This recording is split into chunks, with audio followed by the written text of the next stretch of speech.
My name is John McKay, and I'm the Member of Parliament for Scarborough-Guildwood. And my guest today is Geetha Moorthy, and she is running a incredible autism center in our part of Scarborough.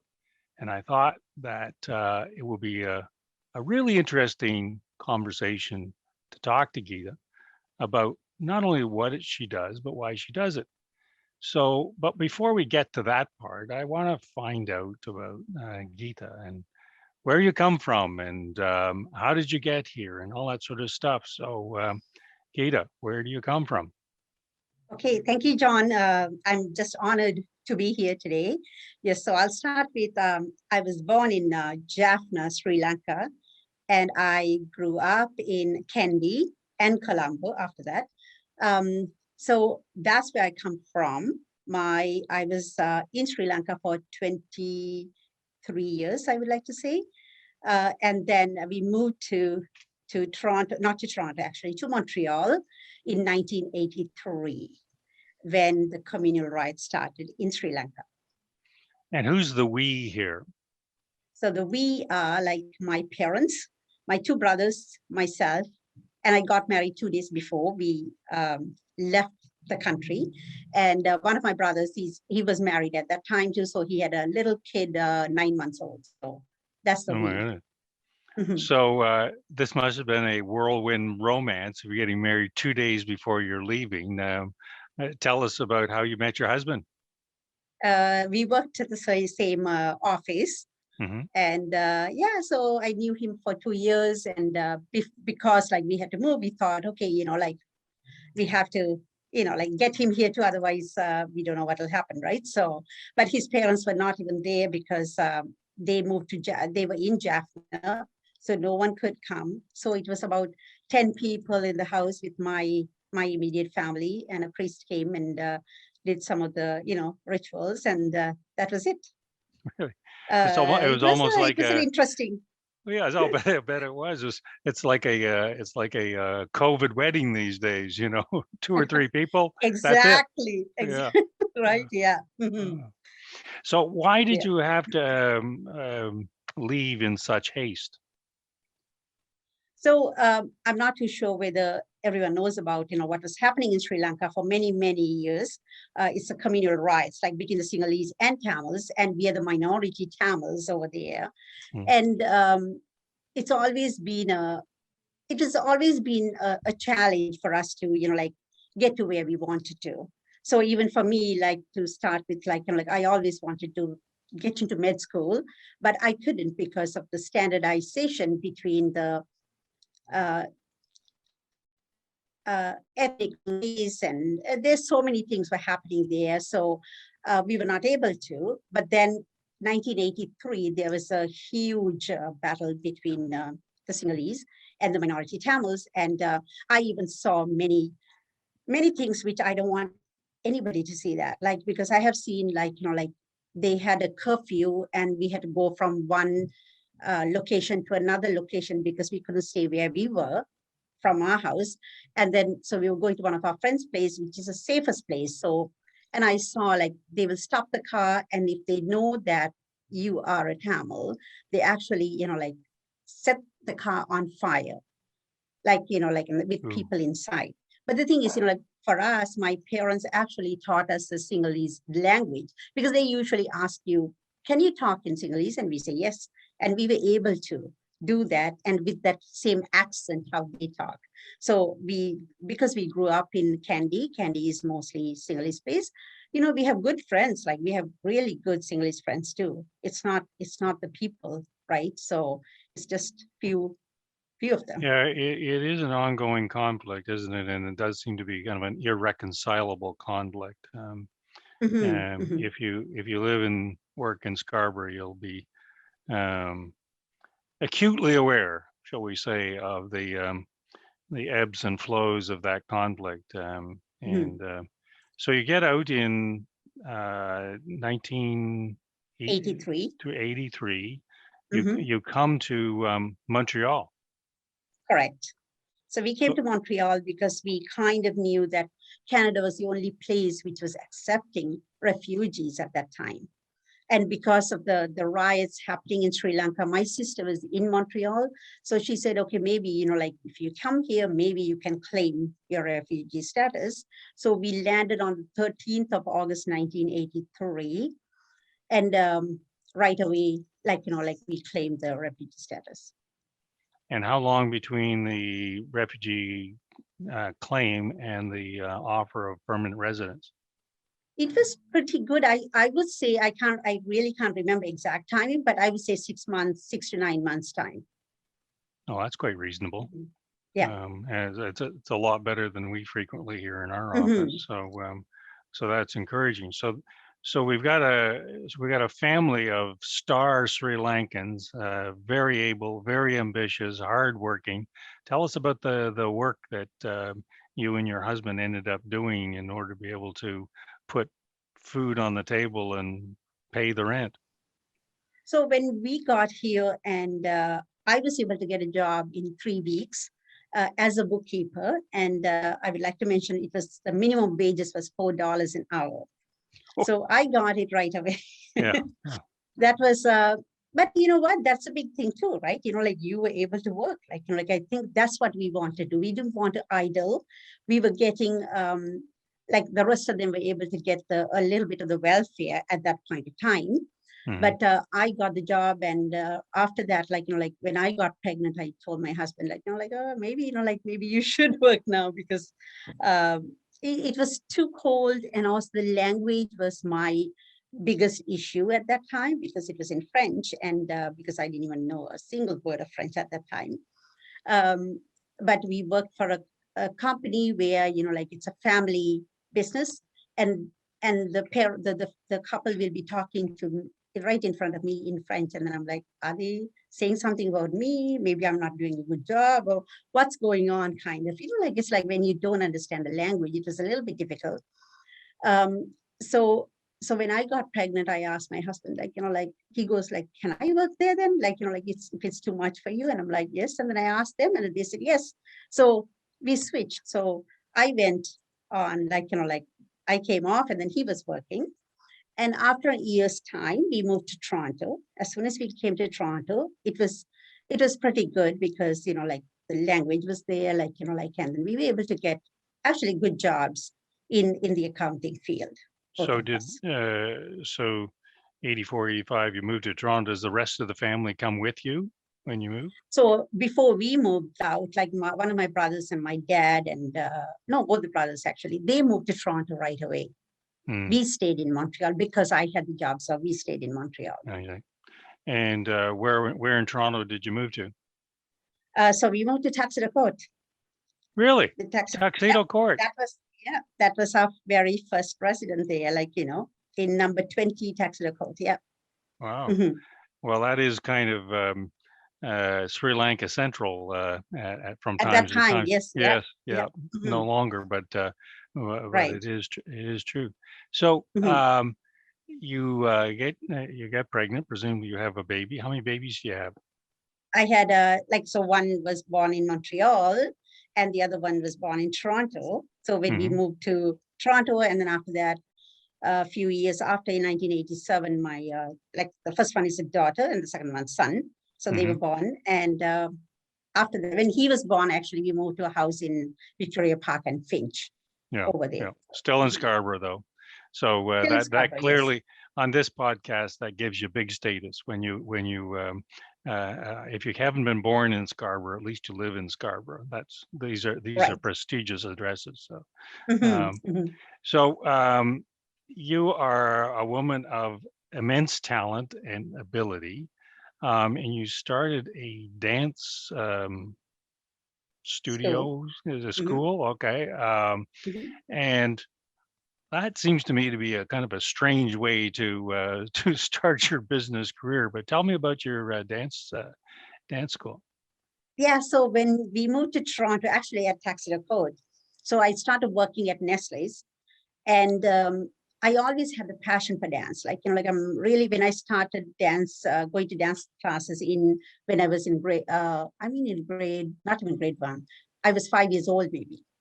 And I always loved it, like not at the beginning, because like parents always push you to go to learn certain things, right? Your extracurricular stuff. So that's what I learned. But then, like after that, I realized, like that's my passion.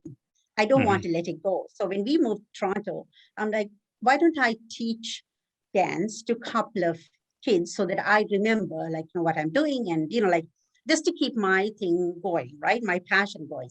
So a couple of kids from the Taxila court itself, they came to learn, and then we had a program. Actually, we raised funds in 1986. 1986, I was able to raise some funds to send it to back home, like who Oh, really? who have been, yes, yeah, who has been in Jaffna, who has been impacted by war, like those who have lost their parents. Like we thought, okay, we'll do a fundraising for them. And when we did the fundraising, after that, many families who had seen the dance show and everything, they wanted their children to learn dance. So here So we that's here how. we have here we have a young woman who wants to get into med school. She is denied entry into med school because of some standardization, which is kind of a euphemism for prejudice. Flees a war-torn country, arrives in Montreal, doesn't speak a word of the language, works in a job at $4 an hour, finds herself pregnant, moves to Toronto, and does a dance studio and raises money for other people. That's pretty darn impressive. That is very impressive. I don't know what religion you are, but in Christianity, you'd be up for Saint of the Year award. My goodness, that's fair. I'm a Catholic. I got married to my husband is a Hindu. Okay, well then Catholicism, they're really into saints, and so we'll have to be looking for a Saint Geetha shrine somewhere. So assuming You for make the me time, blush here now. yeah, assuming for the time being that we're not going to be doing a fundraiser for the Geetha Moorthy shrine, tell us about the Autism Center and how you got involved in that, because the dance story is directly related to the Autism Center. So tell me about it and what you're doing. Yeah, so when I started teaching dance, like my only thing was to give back to the community. So one thing, okay, like giving back to where I came from and people who are suffering there, but then also the organizations here, like, like who needs more help as well. So we started like teaching dance, like made me like, okay, this is like fundraising. And when you come here, I don't want the children, even the younger children, I don't want them to learn as it's me and my family. I want them to learn it's we, and it's the country who accepted us, the bigger thing. Like, because otherwise we couldn't have gone anywhere. We were not accepted in our own country. So, this is a country who accepted us. So we wanted to give it back. So I always teach my students, this is something we want to do. We want to fundraise every other year. We are going to do fundraising for the children, those who are not fortunate enough as we are. So, I train them, and then we do fundraising shows, and we were able to raise a lot of funds for like Children's Wish Foundation, Sick Kids, Canadian Cancer Society, different organizations. And in 2007, we through my financial connections, I met somebody from Mukibam Treatment Center, which is called ACTUS right now. It's a children and adults on it's like multiple disabilities for children. So I met their management people, and we were just having lunch, and then they asked me, what else do you do? And I said, I teach dance. I have a studio. I teach dance, and we do fundraising. And they asked me, can you do one for us too? And I'm like, sure, why not, right? So in 2007, we did a fundraising show called Tree of Dreams, Branches of Hope. That was the name of the show. And when I did that, and that night I saw many children on the spectrum who came to see the show from their organization. And that's when I started realizing, oh, this is autism. So they talked about autism. But until then, I didn't have a clue what autism is even. So I started reading more and more about it. And then I found out a couple of the students who came to me too, now I can see the symptoms or the red flags and all those things. And I know the parents used to tell me, can you just take my child and just give a private lesson, not with the whole group together? That made me wonder, because why, like, So like why is it that autism, kids on the spectrum, parents, why is it that that affects you, say more than or more than I say other forms of disability or disease or something like that? What is it about autism? I think it's just giving them a voice, kind of. I felt like I have seen like children on the spectrum, like, like, because autism is a spectrum, right? So you can have high needs or like high support, or like, some of them can actually function very well, but then Right. they might not be able to communicate, or they might not be able to say the things what they want to say. So I thought it's just giving a voice to the voiceless, kind of. And something is like, I don't know, it just like, even I wonder why it was autism. I always think about that too. But it's something, I don't know, something I thought, because I never knew that. I want to find why I haven't heard anything about it in my community for so long. I wasn't too sure, like why in our community I haven't seen anybody. I think that made me wonder most So about is it autism. unique? And the I word would is say it's like, not. I would say it's not unique to the Sri Lankan community that this is some form of family embarrassment that a child has autism. Yeah. and even in Sri Lanka, like maybe like, like there were, but then we never heard anything. Right. Right. Because usually what they call it in a different way. They will just say, like this, like, like something different. Yeah. Like never Yeah. never heard the word autism. And also like, I speak Tamil, but then there's no word in Tamil for autism. Yeah. Now, fast forward here, because we are running against the clock, unfortunately. You're now the executive director of SAAC, the Autism Center. First of all, you better tell everyone what SAAA dash C or the C means, and what is it that the organization does that you head up? Right. So SAAC is like South Asian Autism Awareness Center. So the reason it was South Asian Autism Awareness Center was like so that families, because we wanted to outreach to families, those are newcomers to the country, and also those who doesn't speak, like maybe they have difficulties in communicating in English. So, like language barriers might be there, and also those who have low income families. They're the ones we wanted to welcome to the center. So that's why it was named South Asian Autism Awareness Center, so that all the South Asian families who really wants help will approach us. Now, Or, is it to the exclusion of other non-South Asian families? no, it's not. So this is the Mhm. question being asked all the time from us too. It's not, because what we want to do is it's more like we want to make autism equitable to all Canadians. All right. So we have changed, like that's our vision, and and also like the what do you call the statement, the guiding principle is to building tomorrow together. So All it's right. everybody. But So give me an example of a program that you would run that that you think has been particularly or uniquely effective with the kids. so with the kids, we already have the evidence-based therapies where all the other agencies have been running, like behavior therapy, speech and language, occupational therapy. But at the same time, we have got the arts program where, like my passion is, we have got music, dance, and we have got visual arts. Mhm. And with that, like my dream is one day to have a bigger Broadway show about Yeah, autism. really, Right. That's really. my that's my Now big dream. Yeah. this is a merger of your passions, isn't it? Yep. Merger Oh of my God. the two So passions. Yeah. have you already written the screenplay? You already written the music for it?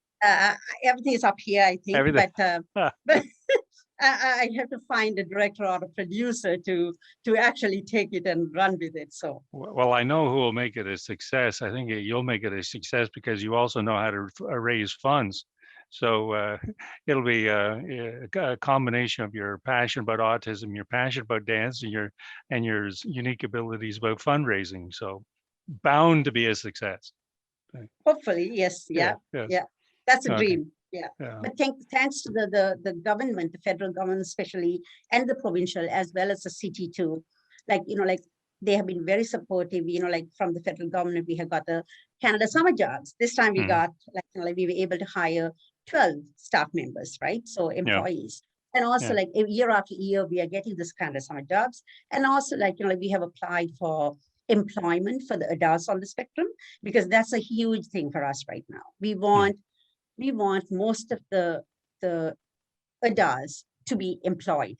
So Right. we have got the ESDC like job things before, like a couple of years ago.